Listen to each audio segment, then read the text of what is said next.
बिना मारे छिपकली को कैसे भगाएं चुटकियों में। अब आप देख रहे होंगे कि मेरे हाथ में सुई धागा है। अब आपको लग रहा है छिपकली को भगाने के लिए सुई धागे से क्या काम? जी हाँ, इससे एक बड़ा काम है। अक्सर हम प्याज को खाने में यूज करते हैं, तो प्याज आप ले लीजिए। प्याज का जो ऊपर वाले पार्ट है, मतलब छिलका हटाने के बाद जो पार्ट होता है ना प्याज का, जिसमें काफी स्मेल होती है, तो उसको आप ले लीजिए। जैसे ये बल्ब्स टाइप ले लीजिए, तो ये आप लेकर सुई धागे में पिरो लीजिए। सुई धागे में पिरोने के बाद आप क्या करेंगे, इन्हें उठाकर किचन के आसपास कहीं भी जहां आपको लगता है कि छिपकली ज्यादातर यहीं से आती है, वहां आप हैंग कर दीजिए। अब जब ये प्याज की स्मेल आएगी ना, तो छिपकली इस तरफ कभी नहीं आएगी, ये मेरी गारंटी है। आप ये छोटा सा नुस्खा अपना के देखिए। कैसी लगी बच्चों ये ट्रिक? मुझे कमेंट करना बिल्कुल ना भूलें। तो अब मैं आपको दूसरा एक सोल्यूशन बताती हूँ, जिसका अगर हम स्प्रे कर लेंगे तो छिपकली उस स्प्रे के बाद इसके आसपास नहीं आएगी,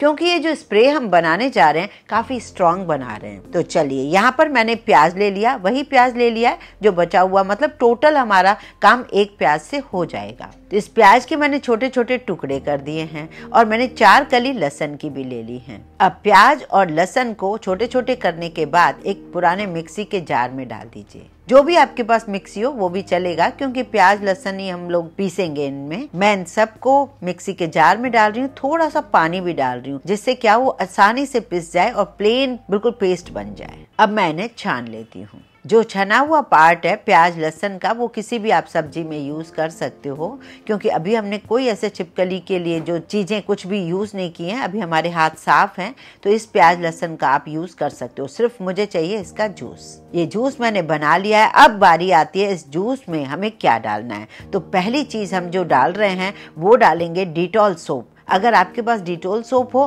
तो आप उसको छोटे छोटे पीसेस में कर दीजिए या फिर ग्रेट कर लीजिए। ये भी मैं पुराने ग्रेटर से काम कर रही हूँ, जो ग्रेटर मैं नॉर्मल घर में यूज नहीं करती हूँ। अगर आपके पास डिटॉल सोप नहीं है तो आप डिटॉल जो लिक्विड होता है डिटॉल, वो आप डाल सकते हैं 2 ढक्कन भर के। अब मैं कुछ ले रही हूँ लौंग और काली मिर्च, इन दोनों को मैं कूट लेती हूँ। बारीक कूट लेंगे तो ज्यादा अच्छी बात है। इन सबको मैं इसी के अंदर डाल रही हूँ। अब एक सोल्यूशन हमारे पास तैयार हो गया है। आप सोच रहे होंगे ना कि कितना ज्यादा स्ट्रॉन्ग है ये सोल्यूशन, क्योंकि इसी से हमें छिपकली को भगाने में मदद मिलेगी। कुल मिलाकर काफी सारी स्मेल वाला ये सोल्यूशन तैयार हो गया है। अब आप एक स्प्रे बॉटल में डाल दीजिए और पानी मिक्स कर दीजिए। बस अब आप उन जगहों पर डालिए जहां पर आपको लगता है कि छिपकली आती है। जैसे कि कई बार हम लोग शूर निकालने जाते हैं तो आसपास छिपकली दिखती है तो मन ही नहीं करता शू रैक को खोलने में। मैं तो अक्सर इसी जगह डरती हूँ बहुत ज्यादा। तो शू रैक के पीछे अगर आप स्प्रे कर देंगे तो आपको कभी भी इसका खतरा नहीं लगेगा कि छिपकली यहाँ होगी,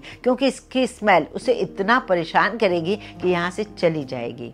दूसरा, कर्टन के पीछे या कहीं ऐसी जगह जहाँ से आपको लगता है कि ये निकल आती है छिपकली, तो आपको वहाँ स्प्रे कर देना है, जिससे आपका ये प्रॉब्लम खत्म हो जाए।